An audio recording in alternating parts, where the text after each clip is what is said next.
আমাকে নিয়ে একজন একটা ভিডিও করেছে, আর ভিডিওতে কি বলেছে তোমাদেরকে আমি দেখাচ্ছি, আর তারপর আমি রিপ্লাইটা করছি। ঠিক আছে, ভিডিওটা দেখে নাও।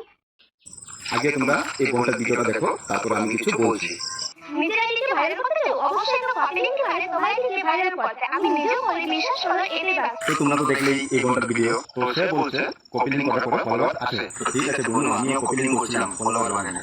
তো এতটুকুই বলবো বোন যে তুমি এই সব ফেক ভিডিও বানানো বন্ধ করে দাও। তো তোমরা যারা আমার ভিডিও দেখছো, তো আমার মতন তোমরা করো না। তো বোন আমি এটাই বলবো, তুমি এইসব ভিডিও করো না। তুমি যে বললা এখনই যে তিনটা দুটা বলে হবে না, 50টা কথা হবে না, 50 না, আমি 100টা কপি লিংক করছি, তারপরে একটা ফলোয়ার বাড়ে নাই। তো আমি এটাই তোমাকে বলবো যে বোন তুমি এইসব ভিডিও করো না, লোককে মিথ্যা আশা দিও না।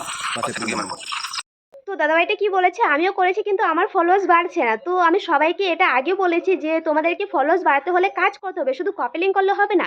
তোমাদেরকে প্রতিদিন একটা কি দুটো করে ভিডিও দিতে হবে, তার সঙ্গে কপি লিংকটা করতে হবে। তারপরে কি বলেছে, তোমরা কেউ আমার মতো করো না। আর বলেছে বোন তুমি এরকম ফেক ভিডিও করো না। তো দাদাভাই, তোমার যদি মনে হয় যে এটা ফেক, তাহলে তুমি কপি লিংক করো না। তোমাকে কে বলেছে কপি লিংক করতে? আমি তো তোমাকে জোর জবরদস্তি বলছি না যে তোমাকে কপি লিংক করতেই হবে।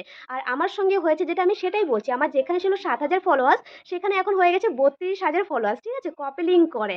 আর তারপর লাস্টে একটা কথা বলেছে যে তুমি বলেছো যে 50টা করে কপি লিংক করতে, আর সেখানে আমি 100টা করে কপি লিংক করেছি। ঠিক আছে, তো দাদাভাই আমি একটা ভিডিওতেও বলিনি আমি যে আমাকে 50টা করে কপি লিংক করো। আমি হ্যাঁ একটা দুটো কি তিনটে, এর বেশি কাউকে বলি না কপি লিংক করতে। আর সেই জায়গায় তুমি 100টা করে করেছো, এর জন্য হয়তো তোমার ফলোয়ার্স বাড়েনি।